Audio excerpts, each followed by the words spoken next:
Welcome to the Good and Basic Podcast, a long-form conversation with Joseph and Joseph, where we talk about the videos that we put up on our channel. And, I think we mentioned last time this is really 90% philosophic meandering. So we hope that's what you're here for. That's what we're here for. So it's going to be a good time. Yep, it will be a very good time indeed. You can get an audio-only version of the podcast at anchor.fm/goodandbasic. You can find us on Twitter. The handle is @goodandbasic. And on Instagram, the handle is @good_and_basic. There we go. I don't know why the Instagram _basic. Yeah. Very good. Okay. Yeah. I don't know why the Instagram handle is so hard for me. Those underscores. Very annoying. I've never liked putting underscores in my my emails or anything like that. So. Yep. I'm just a very anti-underscore person. Okay. Well, without further ado, I think we're ready to jump in. So this was kind of our Tolkien week. So we're talking about Tolkien. Sorry to make that joke twice. All of you who are groaning out there, well, but I think that's the right reaction. So we posted a series of videos last week about Tolkien and about technology. Most of the videos were from the Black Country Living History Museum. And then we also had the special podcast episode where we interviewed Dr. Patrick Curry. Which was extremely cool. Yes, I was particularly pleased about that. I was Googling those topics before I even knew that there were scholars studying this stuff. So, it's kind of cool to find people who have made their living out of studying Tolkien. It's like that's a really cool job.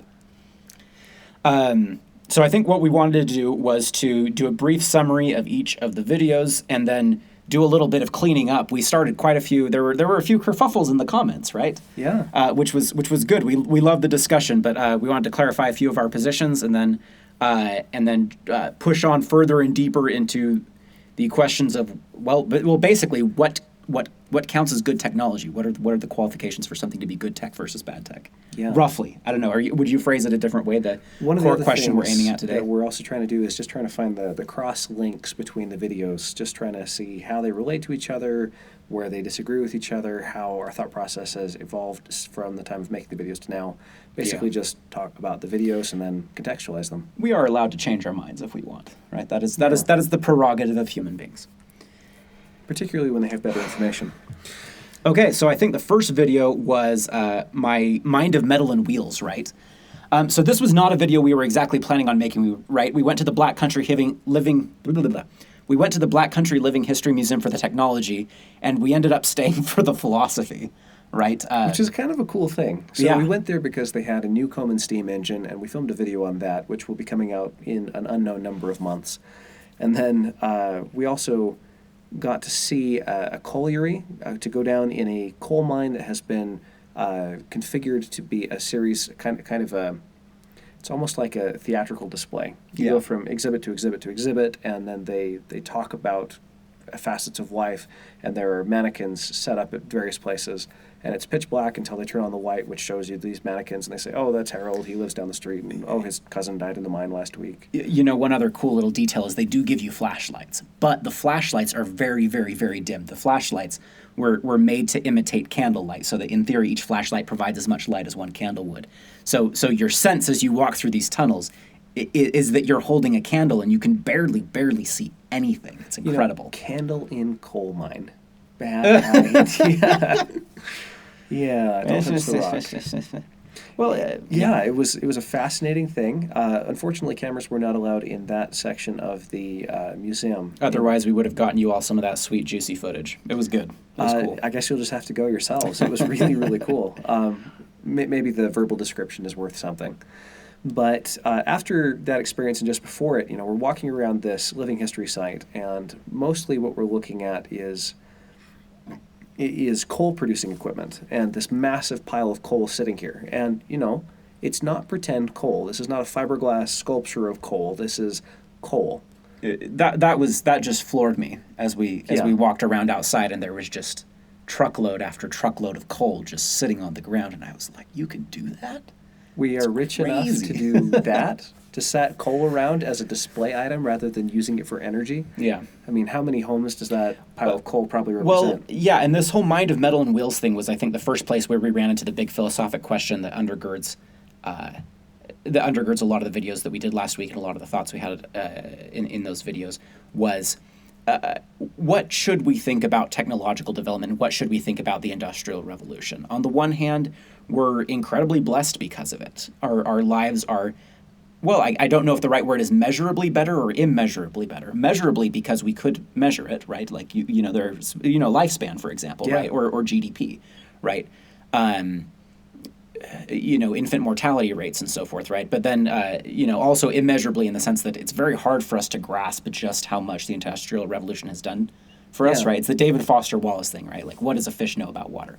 What do we know about the industrial world? We've never lived in a non-industrial world, right? Yeah. So I think, the Industrial Revolution has blessed us maybe measurably and immeasurably, right? And yet, that first video was all about, the phrase used to describe Saruman from Lord of the Rings, right? Who industrializes Isengard is fundamentally what he does, right?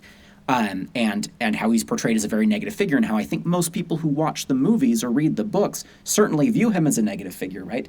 And view that industrialization, as Tolkien did, as something bad.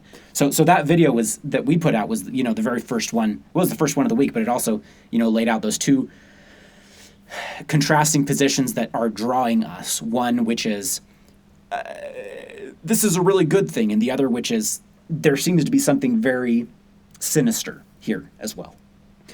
Very sinister. Well, maybe that's a transitionary phase. One of the things that's interesting about this area of, hold on, I'm gonna butcher the pronunciation. Birmingham. Birmingham. Birmingham. Crap. What, Birmingham. Okay, somebody's gonna have to. Yeah, I've got the last part is I'm not going to pronounce the first two syllables. It's Birmingham. Birmingham. Yeah. Yep. Okay. All Okay, right. we're close enough. There we go. Close enough for government work. The thing that I find really interesting about that is that this area that's known as the Black Country during the time of coal mining. I mean, covered in soot by day and the fires by night. I mean, you think really Mordor-like. It does not look like Mordor now. It's a green, nice place, residential, suburban. I mean, it's not the Garden of Eden, but it's not. It's not You're Mordor. right. You're right. So as far as maybe that's a transitionary phase, maybe that's something that we get through and then it gets golden thereafter. But one thing that is interesting is it isn't just when we talk about industrialization and the pushing forward of the economy, it's not just coal soot and fires that we're talking about. A lot of the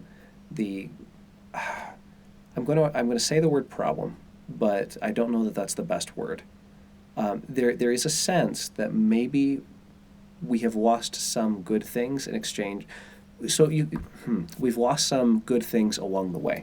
You can see it as a trade where we've gained, longer lifespans, better health, more wealth, larger families, more convenient lives, more leisure time, like all this tremendously good stuff. But maybe we've lost a few good things too. And then the question is, can we have both? And so that's one of the things that we're trying to tease out is, how do you recognize what is good and what's left behind? How do you recognize what's good in what we have? How do you separate the good from the bad, and how do you keep the good from both? Yes, although I would add one other thing, which is I think there's a very strong case to be made that it's not just a question of what good things did we leave behind when we did the Industrial Revolution, but also what bad things did we pick up. So, I mean, this is far from the only example, but one of the comments on our videos mentioned, hey, maybe the Industrial Revolution, there's a connection between that and, the way we do education now, which nobody likes. Right, which everybody agrees is probably not very good. And that's very fair, right? The Bell system does mimic factory lines, and why do you send kids to school? Well, because once you have child labor laws, kind of citizen. But also once you have child labor laws, you can't work the kids anymore, and you also they can't just that was be one of my doing nothing, biggest right? frustrations as a teacher. Because parents are working, and so minimally you need someone to babysit them, right?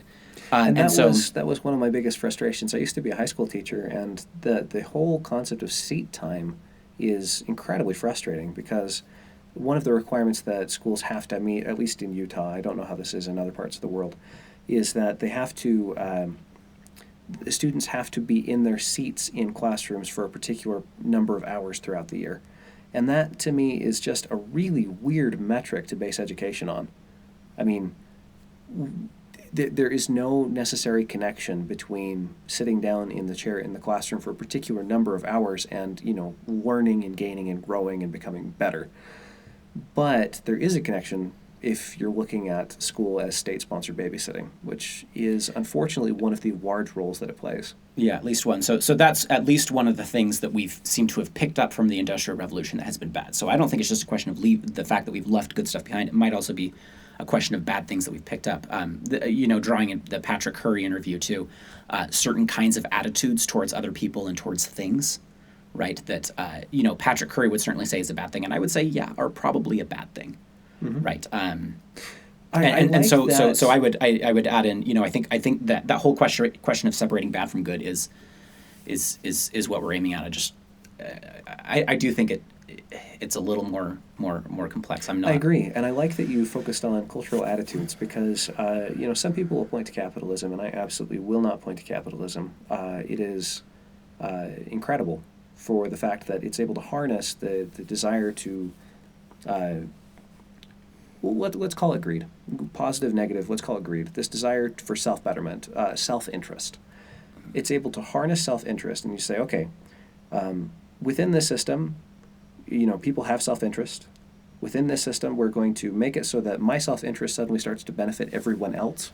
In order for me to achieve my self-interest, which I'm free to do, I need to make a trade that somebody else wants to do. And that's really cool. I mean, if you can harness greed and turn it into something that makes everybody rich, that's a pretty good thing. I'm not going to point there, but I will point to cultural attitudes because what's interesting in economics is you have demand, and demand is tied to ideologies, it's tied to culture, it's tied to trends, it's tied to all kinds of things. It's tied to what's available and what people are aware of. I mean, in order for an economy to work, you have to have perfect information. And we don't. Well, you just have to have information. You have to have information. In order for it to work perfectly, you have to have perfect information. Yeah. But we don't, and there's a whole lot of cultural stuff that goes in there, and so it's like, that's where to point. Cultural attitudes and ideas that get in the water. A lot of which I think are 19th century ideas. Although here's the other thing, though, is complicating that, right? Is it doesn't seem fair to base whatever our current malaises are, it doesn't seem fair to base them solely on cultural attitudes and leave technology out of it, because you and I think, would both agree. I certainly believe that, technology and humanity are linked, right? That the kind of tools you use has an effect on you, and the kind of person you are has an effect on the kind of tools you use. There's a complex relationship between the two. One of the things that's interesting about technology, and so it does seem reasonable to me to say that it defines what your options are. The culture has to operate within the technology, but then again, the technology also. But I also think that culture points at technology, right? So hypothesize this is a stupid example, but hypothesize a totally peaceful world, right? I can imagine a totally peaceful world, right? And then, as Jack Candy would say, I can imagine us going and conquering them because they never expect it. But if I imagine a totally peaceful world, they're not going to have technology for war, right? Or think of wheels for the Incas, right? It's not that they don't have the technology, but there's just a lot of different things going on. Well, right? There's let's a lot of unpack factors. that one just for a second. So for a long time, archaeological evidence of the Americas in general, so the entire New World, has been that they did not have the wheel in any form. No pottery wheels, no wheels on carts, no wheels on wagons, no wagons of any kind, no roller skates, no roller blades, like none of it. There are no wheels. Like this, and also no circular cornstones. That's not a thing. They always use linear motion. When you're packing up and moving your family, you use a device called a travois. I think it's a French term. It basically is an A-frame of sticks where you drag 2 points along the ground, or sledges, like you do a lot of dragging and or lifting it yourself. And that was the belief for a long time until we discovered, and I believe these are Inca sites, children's toys, little llamas with wheels. And, you'd pull them along, you'd pull these toys along on a string, the same way that we would with like a little modern horse toy with, wheels on the sides. And so the idea is there. The technology was there. For whatever reason, that did not spread to useful tools, to wagons, to chariots, to all the other things that you'd expect. And one reason maybe for the Inca is that they're living on, horrible, well, not horrible, but horrible if you're using a wagon. Mountain trails with lots of up and down where a wagon just isn't that useful. It's much better to use pack animals or just carry stuff up and down. Mm-hmm.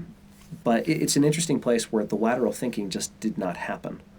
Mm-hmm. Yeah, and point being, as far as this is concerned, is that it doesn't seem fair to just blame culture and not and leave technological development totally guiltless in terms of assigning. When we look at the malaises of the world of today, I don't know. I just don't think you can blame it totally on immaterial culture, right? Like, technology clearly plays a role. I agree. That, in some sense, is one of the things that we are both really interested in teasing out. Yeah. One of the reasons why I'm interested in making things from scratch is in order to understand.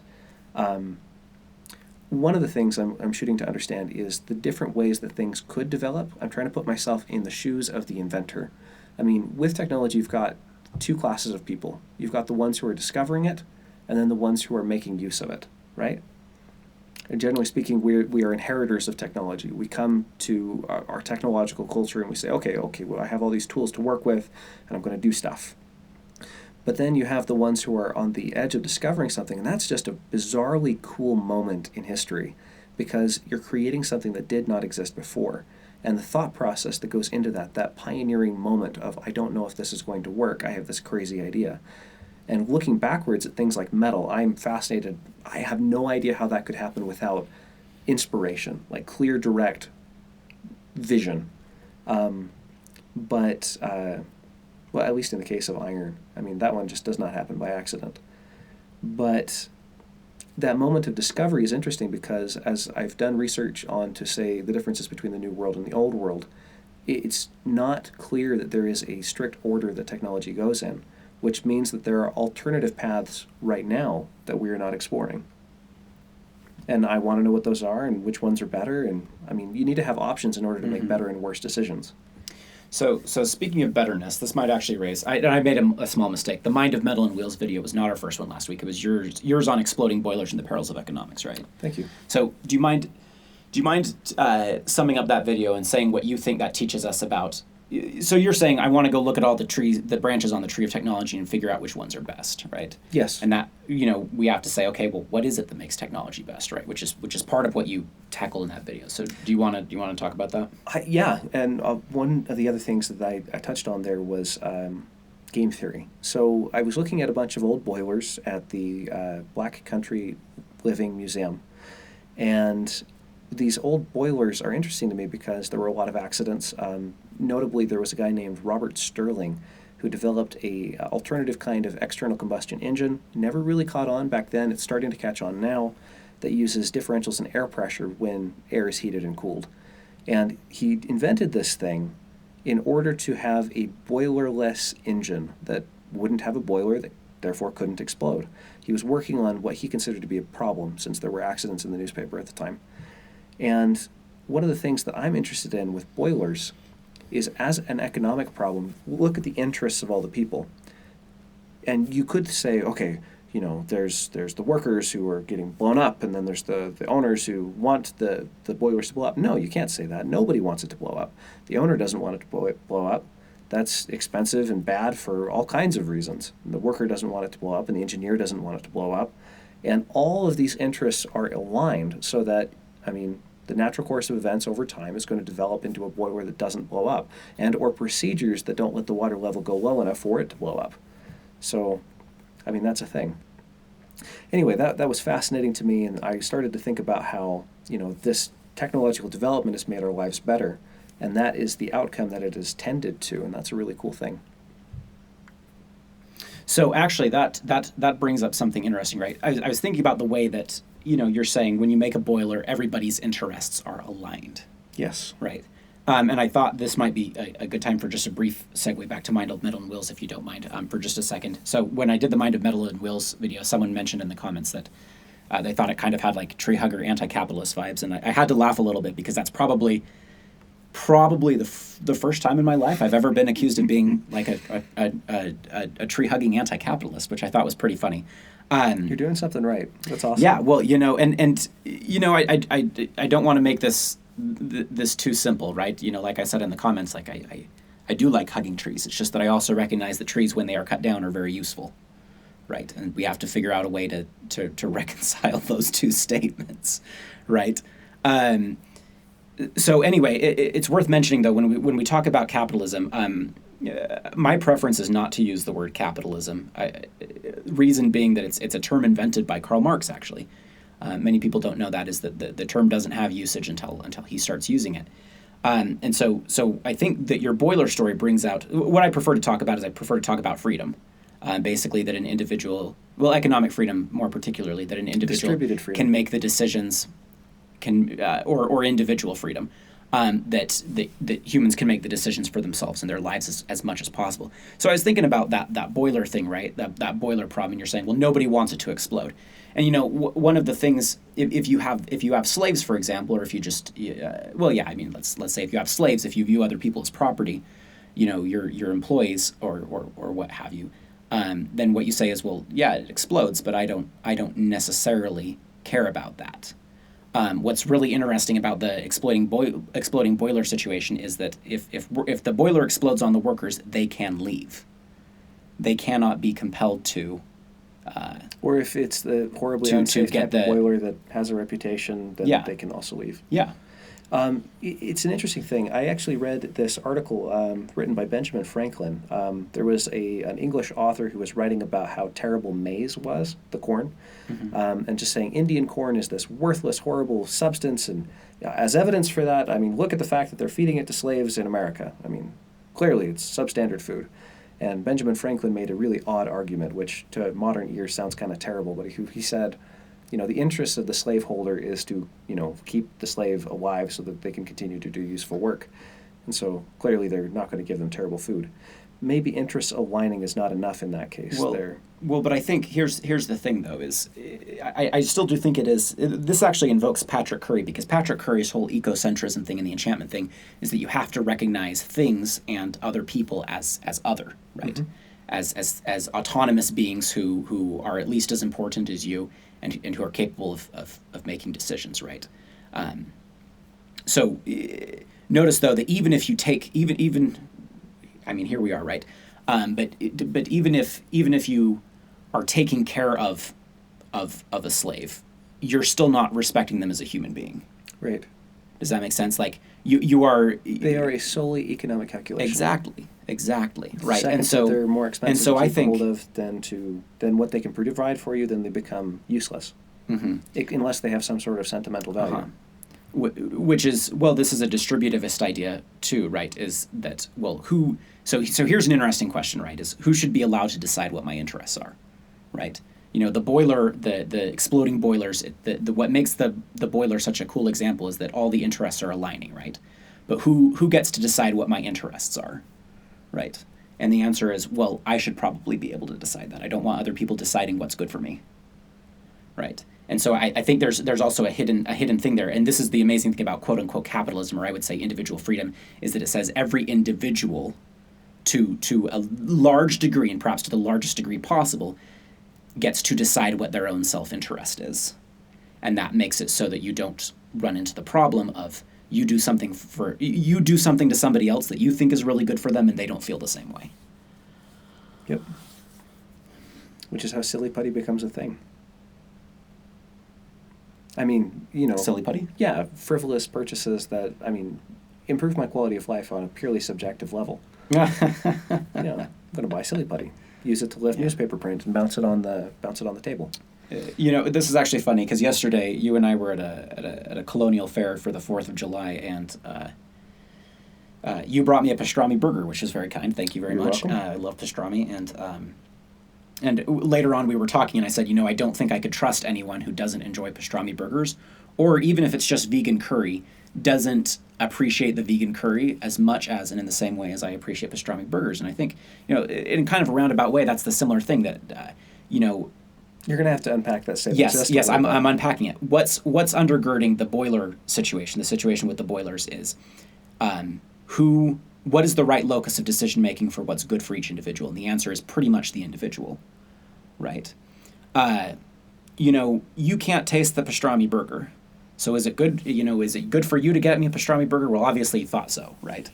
But like other people don't know my needs and my wants and my desires and my interests in the same visceral way that I do.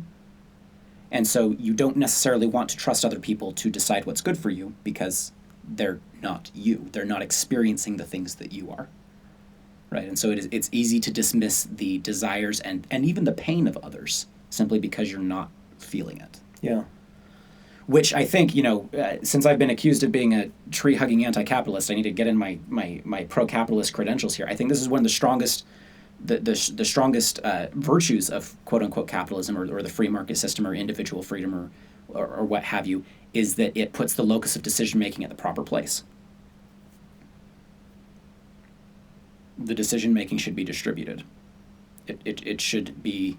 It's very dangerous for individuals to make decisions for other individuals. I'm not saying it never has to happen. Clearly it does sometimes, right? But it's a very dangerous thing. You can let a lot of suffering happen and not care about it because you're not feeling it. It's interesting. It's one of my problems with utilitarianism in general. Is that? Yeah, well, I mean, it's the idea that there's a central point of moral authority. Let's jump into the next one, which is what Tolkien believed about good versus evil. This is a fascinating question. Basically, the model is... Well, do you want to take this one? Well, actually, I was kind of hoping you would, since I made the original video. Okay, I want you to... Roughly to go at it, speaking, if you don't this mind. is the model that Tolkien uses for good and evil. And it's a very Catholic model. It's an awesome model. This model is that there is a good, and then evil is a twisted, perverted parody of the original. And so you get, within the Lord of the Rings, you get elves, which are graceful and fast and capable and just about immortal, and they make all kinds of really cool things, and they are very wise and very articulate. And then you have orcs, which are like slobbering, drooling... stunty, bow-legged cretins. Stunty, bow-legged cretins, living in the shadows and in their own filth, and they make twisted, horrible things, and their armor is always kind of patched together, and they have this kind of just barely holding themselves together kind of thing, and they eat each other if they get the opportunity. I mean, vicious, savage, brutish, vicious, and short, something like that. And these orcs in The Lord of the Rings are descended from elves. They are elves that were twisted and perverted and corrupted over time. And so you don't get this idea of like two species created at the beginning of time in epic battle throughout eternity. That's not the model you get. You get elves living peacefully, doing their thing, making stuff. And then over time, the evil is always a twisted version, like a subset, and sub being the operative word. It's a really interesting model because it allows good to exist independently of evil, but not for evil to exist independently of good. Well, and it also tells us something about the nature of evil, which is that you should look at it and figure out what the good thing it came from was, and then you can learn something helpful for it. This is a huge thing right now with villains, like hashtag Thanos did nothing wrong. Yeah, we're going in and finding the virtues in these bad things. And you can go too far with that. The thing that I really like about this particular Tolkien-style model, we're just using him as the articulator of this model, is that it allows you to do two things at the same time. One of them is to see the virtues of the orcs, to be able to see what they're getting right, to be able to see their roots going back to a good thing, and at the same time hold them in contempt. And that's a really cool thing to be able to do at the same time. And it's not like sneering contempt so much as like pity, to be able to pity evil as something less corrupted, less than what it could be. And less than it should be. Yes, both. Yeah. At the same time. Yeah. Less than it could, less than it should. And that's an interesting thing. And also to fear it less and pity it more. It was the pity of Bilbo, Gollum, blah, blah, blah. Because even Gollum is a parody of a hobbit, more or less. Yeah. No, well, he absolutely is, right? He is, I mean, it's confirmed, it's canon that he's, I think it's a store hobbit, probably, most likely. So he is a type of hobbit. He's on the family tree. He is on the family tree. It might also be worth pointing out, this was something that I didn't make clear in the video, but there's sort of two ways to approach this. And one is, let's call the historical way of approaching it, and the other is the philosophic way of approaching it. So the historic way of approaching this would say, all bad things, you look at a thing, you say it's bad. What that means is that it used to be a good thing, historically. There was a time We could go back in time and find the time when it was a good thing. Right. And then the other model is the philosophic model, which is, well, these two things may not be historically, one may not be historically derived from the other, but they are sort of philosophic pairs, let's say. And the correct way to look at one of them is to say that it's a bad copy of the other. So, for example, and I mentioned this in the video, there is some debate about whether or not trolls were historically derived from Ents. And there is some reasonable debate, right? But at least in my mind, it's very clear that Tolkien still intends them to be the philosophically complementary pairs, right? That he intends trolls. He intends us to look at trolls and say, oh, trolls are the bad version of Ents, right? And that's certainly the way Treebeard looks at it in the Two Towers, right? Same thing with orcs. The genetic lineage of orcs is a little complex, and there is some debate, but it is very clear that he intends them to be to be conceptually the parody of elves. There's I'm thinking of Cain and Abel here. Like this kind of story of brothers. So they come from the same parent. One is not the father of the other, right? Yeah. And then one of them is, if he was doing everything right, he could be as good as the one. Yeah. And he's filled with resentment because he's not. And so I'm talking about Cain here. Cain, yes. If he were to live up to his potential, is like Abel, but he's not. Mm-hmm. And so he is, in some sense, the parody of Abel. And then he's filled with resentment and rage, and he kills Abel.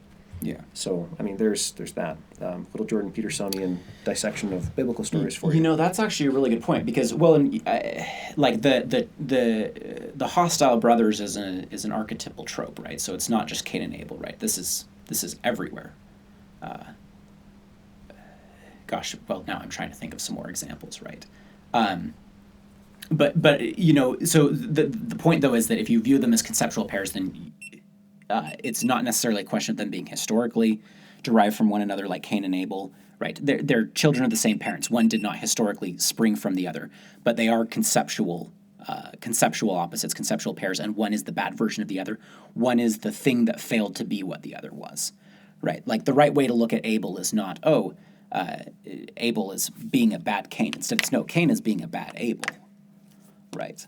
Sauron, let's take Saruman and Gandalf. That's a really clear example, right? You don't look at Gandalf and say, oh, he's being a bad Saruman, right? Instead, you look at Saruman and you say, no, he should have been like Gandalf, and he was a bad Gandalf. And he did not live up to the role of the White Wizard, and so somebody else became the White Wizard. Correct. Yeah, so that's the conceptual layout. So, and I think especially for Tolkien, I think for Tolkien has plenty of these historical examples, right? Where like Sauron was a good, let's call him an angel, right? He was a transcendent spiritual being, right? That then turned evil, right? He has historical examples too, but for Tolkien, the conceptual level, I think, is the most important one. I'm thinking about a couple weeks ago, we talked about carving a dugout canoe with a series of different tools. And there were bronze tools, and there were copper tools, and there were stone tools, polished stone axes, and then there were, bizarrely enough, these bone adzes. And so it's, all of these are axes and adzes. They're the same tool. They're just represented differently in different materials. And the cool thing about them is I see virtue in all of them. I see they all work, right?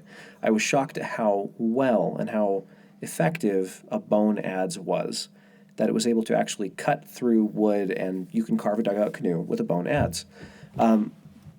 But let's use the word effective instead of better. Let's say better.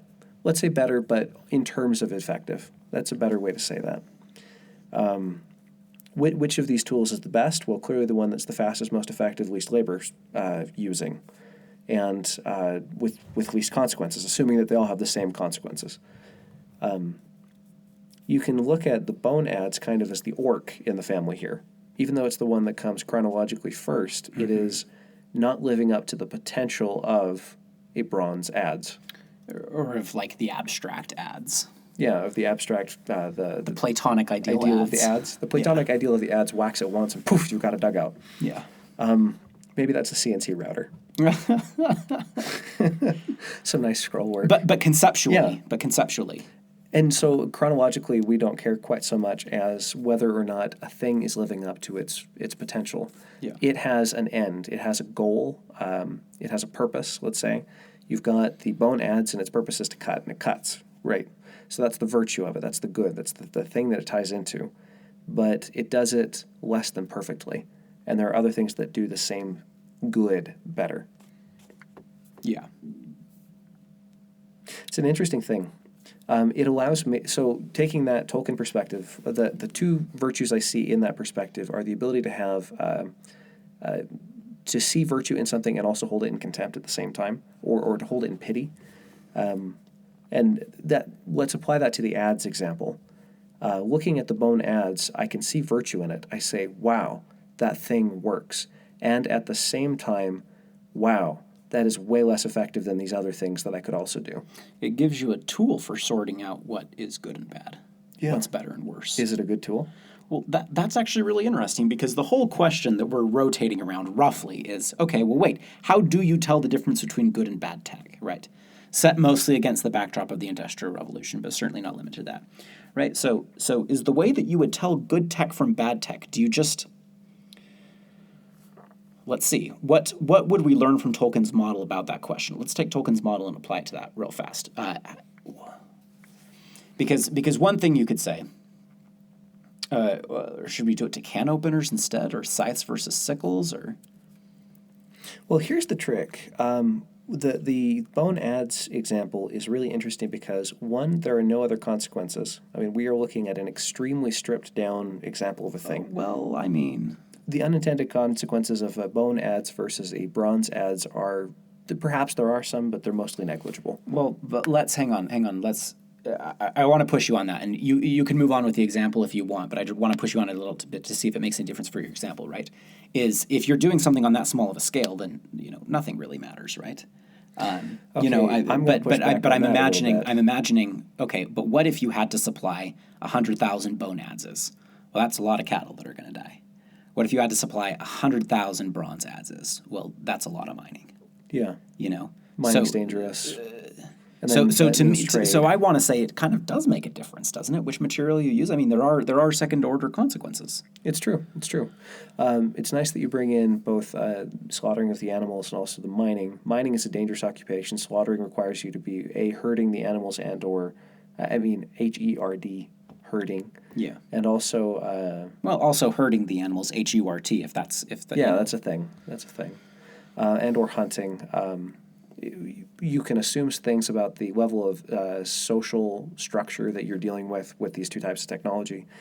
Given the fact that bronze is made out of two ingredients, and those two ingredients are not typically found in the same places, presumably you're trading. And given that both of those ingredients are hard to find and require a lot of investment to refine, you've got a fair amount of industry going, even if it's Bronze Age level industry, small furnaces and charcoal burning and all the rest. So yeah, I guess there are those consequences. And so looking at them, when you look at a solution to a problem, which is what technology is, you want to say, are we solving the right problem, and are we creating problems worse than the problem we started with? And that's that is so simplified. I don't even like that. Well, I mean, if these questions were easy, we would have solved them by now, right? Yeah, presumably. One of the things that is interesting to me is the cultural side, which is, or the philosophical side. I think that's probably a more honest way to say it. And that is in defining which problem is the one that we need to solve. In terms of our material comfort... I just want to point out we are seeing right here where like all those neat antiseptic mechanical technological questions are bottoming straight out in morality. Yes, they're bottoming straight out in ethics. Well, here's right. one. So that's pretty interesting, right? You can't even talk about technology until you found a problem to solve, and you can't find a problem to solve until you see it as a problem, something that would be better to not have. Yeah. One way of looking at these that I find interesting is human needs. You have shelter, you have love, you have food, you have all of these things that people need. And so you start looking at that list, and then you start adding in wants, and then presumably maybe it's better to have some of those wants met. And so suddenly we're looking at this question of trying to decide what is a need and what is a want. And that gets into this question of what is a good life. Is it better to have this thing than to not? And then we're right back where we started. We're making these decisions culturally at any given time. What is important? Well, And we're it's also the making thing them to get right. individually too, culturally and individually. Well, cultures are made of a bunch of individuals. I mean, I'm not arguing with you. I'm just adding. Yeah. And that's well, I mean, we've circled back to the question again. How do we tell? Yep. So the Patrick Curry interview. Yeah. Let's jump into that. Well, so this is also interesting too because, I wonder if we mentioned towards the beginning of the podcast, right? What does a fish know about water? So what do you and I know about industrial society? Because we're just swimming in it, right? We've been swimming in it for 150 years, roughly, right? And so part of me wonders, like, I think I know what Patrick Curry would say. But I can't defend the position because we haven't explored that branch yet, right? I think Patrick Curry in general would say, well, you have to take an ecocentric perspective. And what that means is you have to look at all the things around you as things that have an existence just as valid and important as your existence. And you have to look at all the people around you as if they have an existence that is just as valid as your existence. Basically, you have to acknowledge the otherness of other things, right? That they're other than you, right? And so that's what he's going to say, I think, is going to be his basic position, right? But I recognize that position doesn't by itself answer any of the questions of, well, okay, but what does that look like? Like, does that mean that I can strip mine for coal or not? Right? It doesn't directly answer that question. You might think, well, it does. Like, if you're going to be ecocentric or environmental, then, or if the environment is a big concern for you, well, then of course you can't strip mine for coal. But then you stop and think, Carnivorous animals. Sorry? Carnivorous animals. I mean, yeah, exactly. Even in right? considering the value of other things, I mean, that thing with the pointy teeth has to eat the thing that has the flat teeth. Yes. So, Mr. Pointy Teeth and Mr. Flat Teeth are not both going to live, they're not both going to live in a month. One of them is going to die, right? And so, well, Which one? Exactly, right? So the same thing ends up being true of humans, right? Is that if you value, Patrick Curry's not going to like the word environment, but if you value the environment basically as something equal to humans, then you also have to value humans as something equal to the environment, right? If I value the life of a rabbit, that's all well and good, right? But there's no particular, there's not a clear philosophic justification under ecocentrism why the rabbit is more valuable than me. Mm-hmm. Just equally valuable as me. Right? Basically, it's another way of articulating the same problem, this question of values, the question of which thing is most valuable. And some things are more valuable than others. Wait, one second. Sure. The ecological perspective requires you to have other things at the table in this discussion. You need to be considering the values and virtues of other people, other rocks, other animals, other environments, and considering them as well. Now, the exact scale that you're going to use to consider them or to measure them is not defined. It's not clear, it's not obvious, but at least they need to be one of the things that is considered. Otherwise, you're not getting that quite right. So it doesn't give you answers. It just says, consider these things as well. Uh-huh. One thing that this makes me think of, and which I really like applying to this idea, is Kant's, I believe it's his third categorical imperative. It's this idea that you should never treat another person as a means merely. You can treat another person as a means, just not as a means merely. Mm-hmm. And so when you're going through the checkout line at the grocery store, I mean, you're using that person as a means to check out your groceries and make the transaction and go home so that you can then enjoy your groceries. Mm-hmm. But, it's not a good thing to treat that person just like they're a machine that does not have wants and needs and, a bad day. Mm-hmm. It's good to say, hi, how are you doing, and to mean it. Well, and it's interesting, too, that you should mention that because, first of all, because I agree 100%, but also because, sometimes we want very large solutions to the Industrial Revolution, right? Like, okay, this sort of technology is okay, this sort of technology is bad, right? Coal bad, solar good, right? Like, we would really like those nice, simple, universal solutions, right? Right. And it's so interesting that you just located the solution at an incredibly local level. and even a quote unquote non-technological level. Yeah. Right? Which is, well, hey, maybe if you were the kind of person who was nice to people in the checkout line at the grocery store, that wouldn't save the planet by itself, but it might make you the kind of person who can save the planet, who can figure out what to do. I want to add one thing to the grocery store Sure. Example. So in treating that person as more than just a means merely, so not just as a means merely, that's not just acknowledging the person and saying, hi, you're a human being, moving on, I'm still going to use you as a means.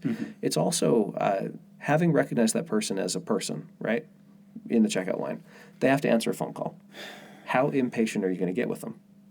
I think that's where that expresses. I mean, if it's an input-output question and that person is just, their job is to get my groceries through this line, checked out, and get this transaction done as quickly as possible so I don't have to wait. I mean, that's one thing, but recognizing that they have multiple demands on their time and being able to express patience and say, okay, I am willing to buy a little bit of inefficiency here. Yeah. I'm willing to accept that as a not bad thing because we're balancing not just my interests, but also this other person's. Yeah.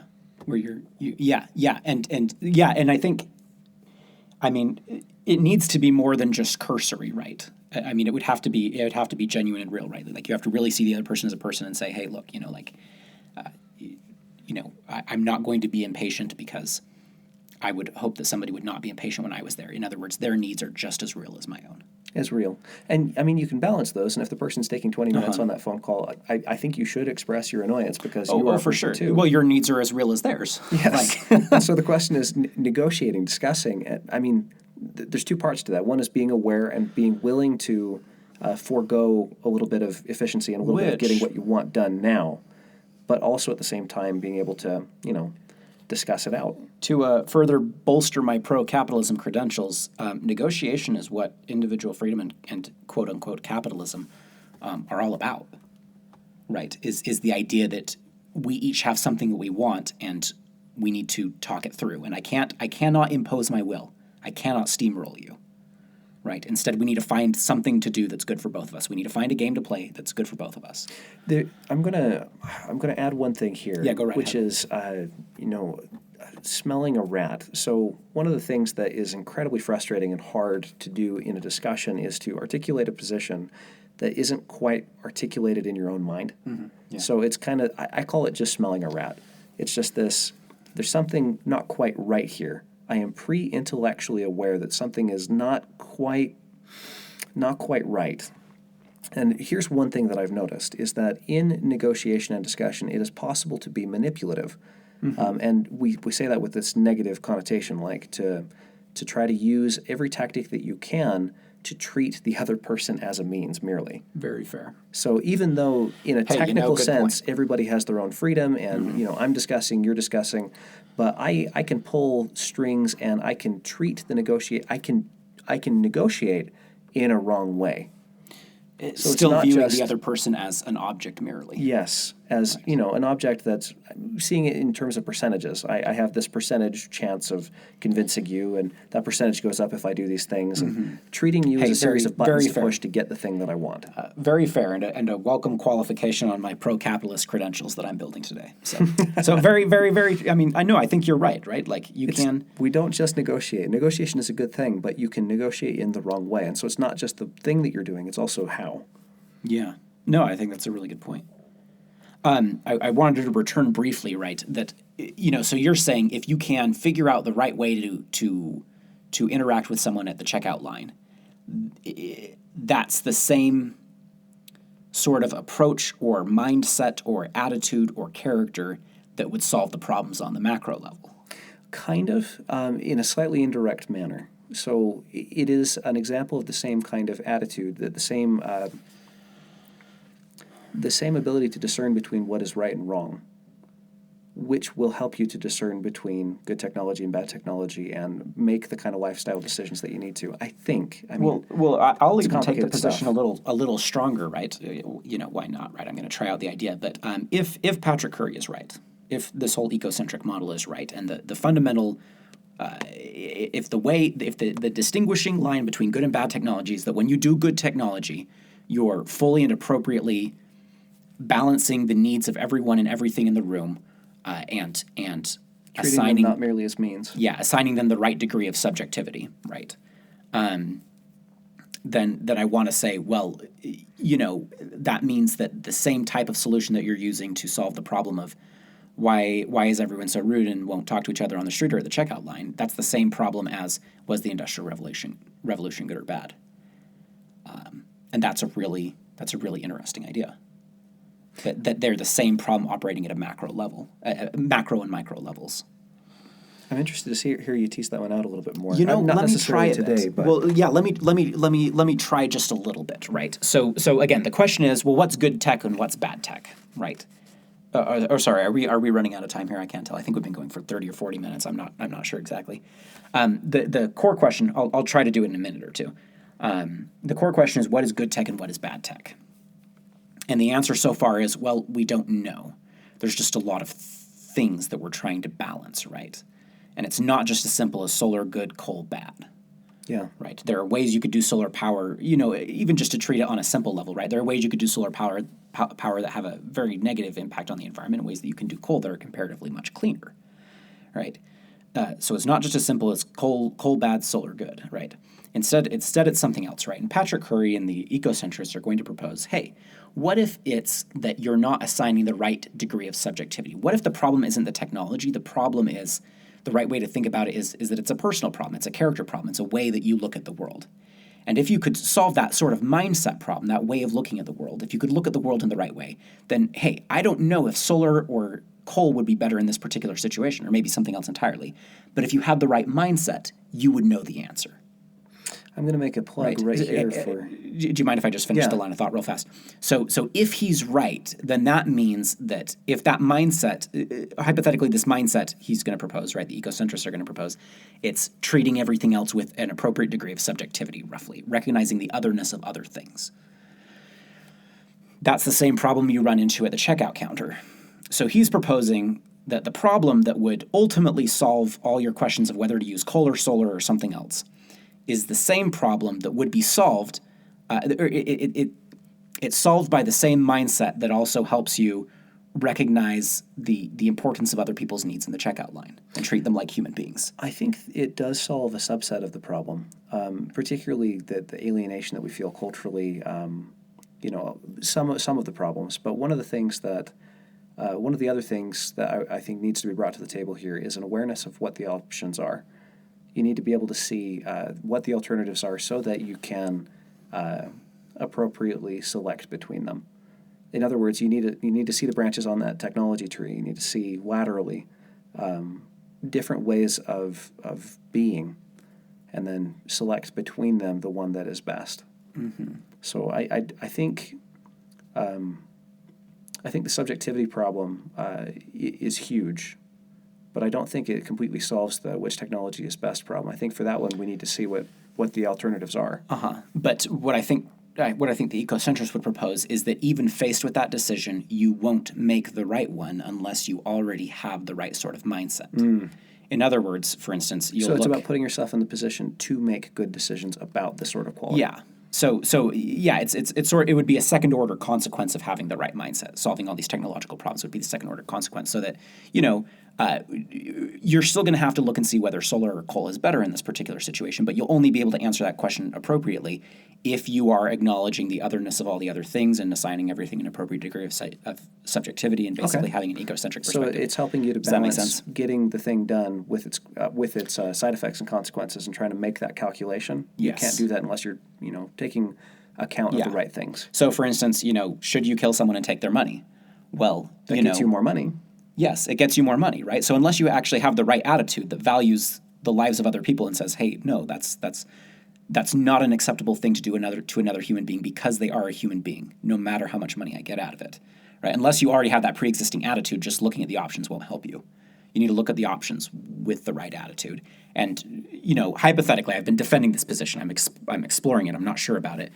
Patrick Curry's ecocentric perspective, he's going to say, is that right attitude that enables you to see the options and judge correctly between them.